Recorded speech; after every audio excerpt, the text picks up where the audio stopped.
Hello everyone, study with Rishabh में आपका बहुत बहुत स्वागत है। मैं ऋषभ जैन राजस्थान से आरबीएससी 10th बोर्ड की जो मैथमेटिक्स है उसकी प्रश्नावली 14, जिसमें मैंने पार्ट 1 और पार्ट 2 में मैंने आपको माध्यक और बहुलक के बारे में आपको समझाया था। अब मैं पार्ट 3 में आपको माध्य जो कि प्रत्यक्ष विधि से और कल्पित विधि से और पग विचलन मतलब माध्य ज्ञात करने की 3 विधियां हैं, कल्पित विधि, पग विचलन विधि और प्रत्यक्ष माध्य विधि। इन तीनों विधियों में से जो इम्पोर्टेंट विधि है मैं उसको लेकर आया हूं और आज हम उस माध्य को छोटे तरीके से और बड़े तरीके से दोनों बड़े सवालों को करेंगे। तो अब हम शुरू करते हैं, जो कि 10th बोर्ड में बहुत ही महत्वपूर्ण चैप्टर है ये सांख्यिकी, जिसके बारे में हम आज अध्ययन करेंगे। तो आइए हम शुरू करते हैं। आपके सामने यहाँ पर एक जो क्वेश्चन लिखा हुआ है, निम्न आंकड़ों, ये जो है वो क्वेश्चन 1 नंबर का है। हम पहले छोटे से शुरुआत करेंगे फिर बड़े की तरफ बढ़ेंगे। तो निम्न आंकड़ों से समांतर माध्य ज्ञात कीजिए। जब आपको प्रश्न में ऐसा दिया हुआ हो समांतर माध्य ज्ञात कीजिए और ऐसी संख्या दी हुई हो, तो हम सबसे पहले हल डालकर इसका हल करेंगे। तो सबसे पहले हम लिखेंगे समांतर माध्य। समांतर माध्य का सूत्र होता है सभी प्रेक्षणों का योग बटा प्रेक्षणों की संख्या। चूंकि यहाँ पे समांतर माध्य पूछा गया है, तो सबसे पहले हम माध्य का सूत्र लगाएंगे, सभी प्रेक्षणों का योग बटा प्रेक्षणों की संख्या। ये सारे जो प्रेक्षण हैं उन सभी प्रेक्षणों का योग मतलब माध्य बराबर सभी प्रेक्षण हैं आपके पास 10 plus 5 plus 8 plus 10 plus 15 plus 2 plus 6 और प्रेक्षणों की संख्या आप गिनेंगे 1 2 3 4 5 6 7। तो नीचे लगाएंगे हम 7। अब हम यहाँ लिखेंगे माध्य बराबर, यहाँ पे माध्य है, टोटल जोड़ करेंगे तो 56 और बटा 7। अब हम 7 का भाग 56 में देंगे तो आंसर आएंगे 8। तो हमारा माध्य कितना हो गया 8। ये आपके रिक्त स्थान में भी आ सकता है और 1 नंबर का जो अवसद आते हैं उसमें भी आ सकता है और अन्य रूप में भी 1 नंबर में आ सकता है। ये है 1 नंबर का सवाल। अब इसी तरीके से जो और भी सवाल आएंगे तो मैं आपको ये आप नोट करते जाएं वीडियो पॉज करके, और हम शुरू से छोटे क्वेश्चन से लेके बड़े क्वेश्चन तक इसका रिवाइज करेंगे। अब मैं आपको एक होमवर्क के रूप में एक छोटा सा क्वेश्चन देता हूं, आप करेंगे। एक प्रश्न करेंगे गणित विषय में, आपके गणित विषय के प्राप्तांक निम्न है। तो आपको एक शॉर्ट सवाल दे रहा हूं, वो आप सोल्व करेंगे। गणित विषय में आपके प्राप्तांक निम्न है, 10 में से हैं, 10 में से प्राप्तांक 3 5 4 2 10 10 3। निम्न आंकड़ों से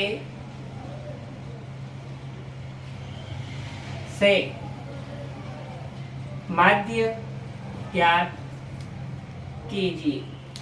माध्य आपको उसी विधि से सेम समांतर माध्य ज्ञात करना है। 1 नंबर का प्रश्न है, तो इसको आप नोट करें क्वेश्चन को और सवाल को हल करने की कोशिश करें। अब हम समांतर माध्य जो है वो अब 2 नंबर की तरीके से पढ़ेंगे। 2 नंबर में भी आपको सारणी के रूप में पूछेंगे, आप नोट करते जाएं क्वेश्चन को वीडियो पॉज करके। अगर आपको क्वेश्चन समझ में आ रहे हैं, वीडियो को लाइक करें, शेयर करें, सब्सक्राइब करें। अब हम निम्न का माध्य ज्ञात कीजिए। आपको एक छोटा सा प्रश्न है सारणी के रूप में, इस तरीके से आप सारणी बनाएंगे एक्स और एफ वाली।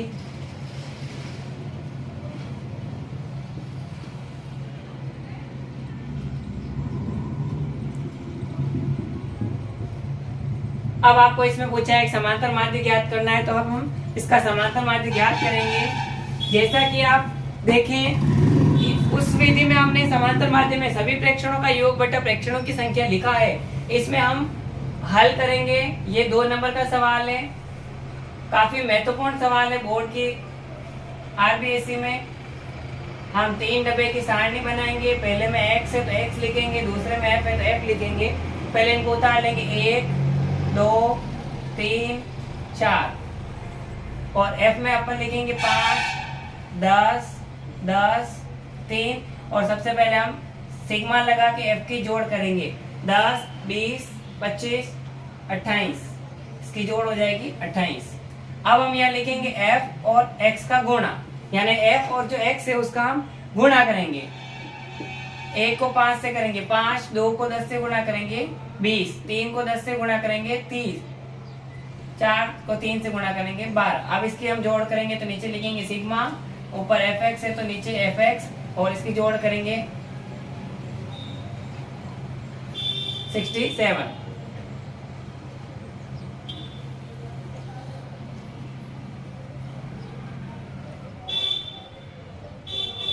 अब हम यहाँ लगाएंगे सूत्र वही, सभी प्रेक्षणों का योग बटा प्रेक्षणों की संख्या। इसमें हिंदी में न लिख के हम इस तरीके से सूत्र लगाएंगे और हम यहाँ पे x बार बराबर सिग्मा fx यानी 67 और सिग्मा f है आपके पास 28, इसका भाग करेंगे तो उसमें आएंगे 2.39 आंसर आएंगे। लगभग लिख सकते हो आप, पॉइंट के बाद आपको 2 डिजिट निकालनी है और इसमें आंसर आएंगे 2.39। तो ये आपके 2 नंबर का सवाल है और उससे पहले हमने जो सवाल किया था वो 1 नंबर का सवाल है।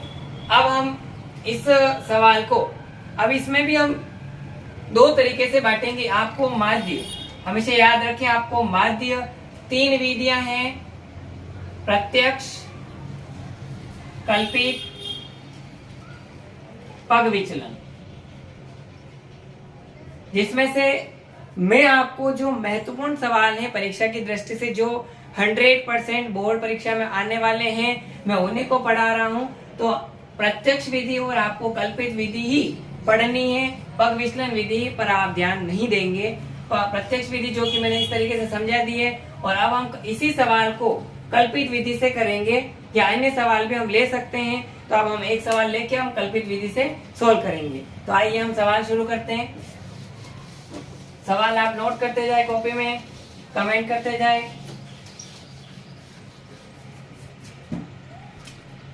अब हम कल्पित माध्य विधि से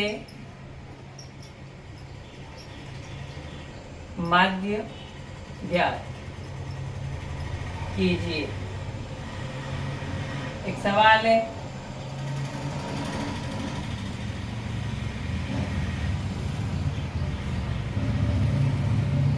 यहाँ पे x और f मानेंगे। इसको 2 विधियों से होता है, एक आपको वर्ग अंतराल वाला सवाल आएगा, एक बिना वर्ग अंतराल वाला। तो मैं आपको दोनों विधियों करके बताएंगे। तो x में आपको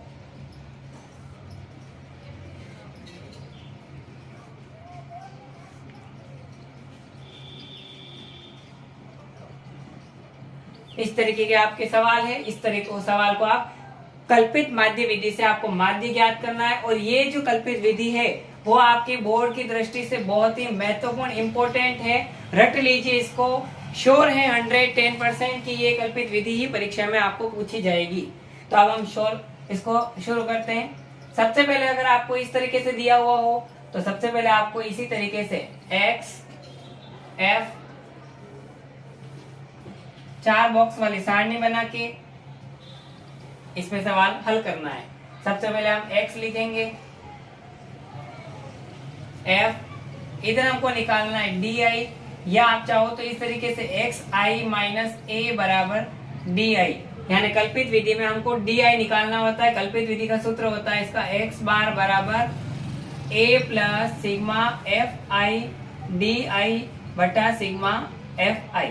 इसका ये सवाल का सूत्र है। इस सूत्र को आपको ध्यान में रखना है और इस सवाल को पूरा करना है। और यहाँ हम निकालेंगे fi और di। आपको x और f दे रखा है 1 2 3 4 5 और आपको f दे रखा है 2 4 6 8 10। सबसे पहले हम इसकी जोड़ करेंगे सिग्मा f और आगे इसको बढ़ाएंगे 4 2 6 12 20 30 इसकी जोड़ हो गई आपके 30 सिग्मा एफ 30। अब हम यहाँ आपको बस ये तो दो सारणी जैसे अभी हमने प्रत्यक्ष विधि से किया है तो इसको भी हम सेम करेंगे। यहाँ आपको दे रखा है एक्स आई, तो आपको एक्स आई लगाना है और एफ आई लगाना है और यहाँ एफ आई डी आई। अब हमको दे रखा है यहाँ पे आप ध्यान देंगे एक्स आई जो कि आपके एक्स आई वाली लाइन दे रखी है, तो आपको उतारना 1 2 3 4 5, फिर आपको minus minus minus minus step by step करेंगे मेरे साथ ही, तो आपके 100% श्योर है कि पूरे में से पूरे नंबर आएंगे। 4 नंबर का सवाल है आपके 1 2 3 4 5 जो कि एक्स वाली लाइन आपको दे रखी है वो उतारना है। फिर अपन को दे रखा है ए, तो आपको एक्स वाली लाइन में से जो पहला मान होता है उसको ए मानना है और इस तरीके से सब में 1 1 1 1 लेके और घटाना है, तो इस तरीके से आपके डी निकल जाएगा। एक में से एक जाएंगे 0 1 2 3 4। अब आपको यहाँ एफ आई और डी आई को गुणा करना है जो कि 2 है, 2 को 0 से गुणा करेंगे 0, 4 को 1 से करेंगे 4, 6 को 2 से करेंगे 12, 8 को 3 से किया 24 और 10 को 4 से किया 40। से थोड़ा ऊपर नीचे हो गया है, आप क्रम वाइज लिखेंगे सामने इसका। इसकी हम जोड़ करेंगे sigma F I D I, जो एफ आई डी आई है उसके साथ सिग्मा हम लगाएंगे, जोड़ करेंगे 4 8 10 2 80, इसकी जोड़ आ जाती है 80। अब हम यहाँ पे सूत्र लगाएंगे x बार बराबर a प्लस जो कि मैंने ऊपर लिख रखा है सूत्र एफ आई डी आई बटा सिग्मा एफ आई। स्टेप इसी के नीचे ही करनी है, मैं इधर कर रहा हूं। तो x बार बराबर आपके पास a है, a का मतलब होता है विचलन, विचलन आपके पास है 1 plus F I D I आपके पास है 80 और एफ आई आपके पास है 30। हमेशा ध्यान रखें, बहुत सारे बच्चे यहाँ गलती करते हैं कि 1 को 80 में जोड़ देंगे और फिर भाग देते हैं, वो गलत होता है। तो आपको 1 साथ में ही रखना है और 80 में से 0 कट जाएंगे, 8 में 3 का भाग देंगे,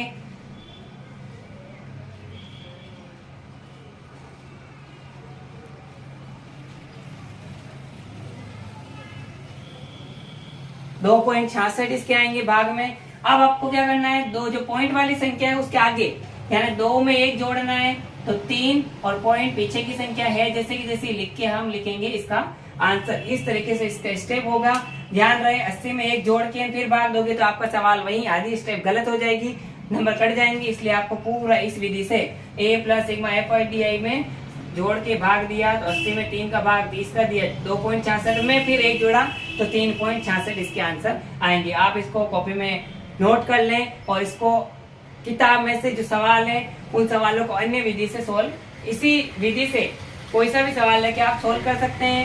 अब हम इसी सवाल को कल्पित माध्य विधि में, ये मैंने बिना वर्गंतराल वाला सवाल बताया, अब आपको मैं वर्गंतराल वाला सवाल बताऊंगा। तो आइए हम शुरू करते हैं वर्गंतराल वाला। तो अब हम देखो वर्गंतराल वाला करेंगे जिसमें सवाल स्टेप सारा वही है, खाली सारणी जो होती है उसमें हम चेंज कर देंगे।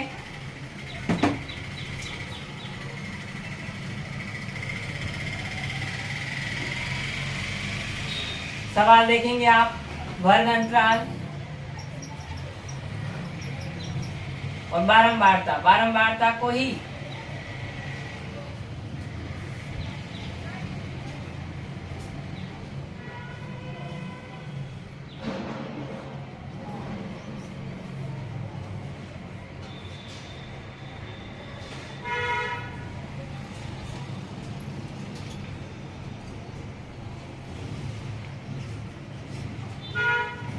इस तरीके के सवाल है जिसको आपको कल्पित माध्य विधि से आपको सवाल को ज्ञात करना है। तो हम सबसे पहले इसी तरीके से हल डाल के सारणी उतार लेंगे। इस तरीके से आपको हमेशा ध्यान रखना है, ये पेपर में जो क्वेश्चन आएगा उसको बीचों बीच उतारना आपको कॉपी में। तो हम इस तरीके से वर्ग अंतराल,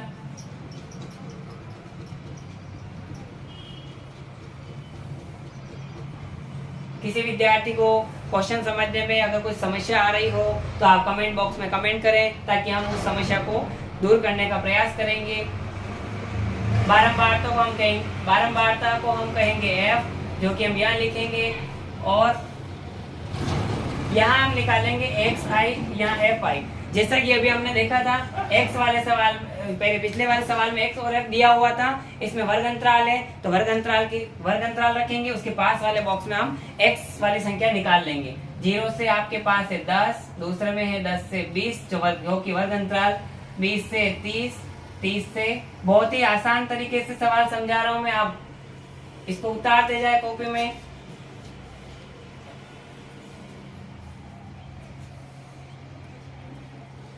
अब रही बात है कि कुछ बच्चे को ये रहेगा कि इसमें बॉक्स कितने बनाने, कंफ्यूजन हो जाता है कि पिछले में तो इतने बॉक्स बनाए, इसमें इतने, और सवाल कैसा पूछ रहा है, कल्पित से पूछा आपने 3-4 बॉक्स बना दिए, ऐसा नहीं है।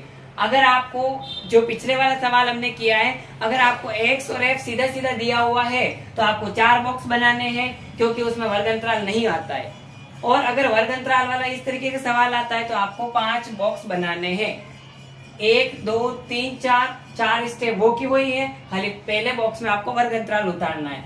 और यहाँ पे वही आपको निकालना है xi माइनस a बराबर di, और इसमें निकालना है fi di। आपको f पहले fi दे रखा है 2 3 4 5, और इसकी जोड़ कर देंगे हम सिग्मा fi। 3 2 5 5 5 10 4 14।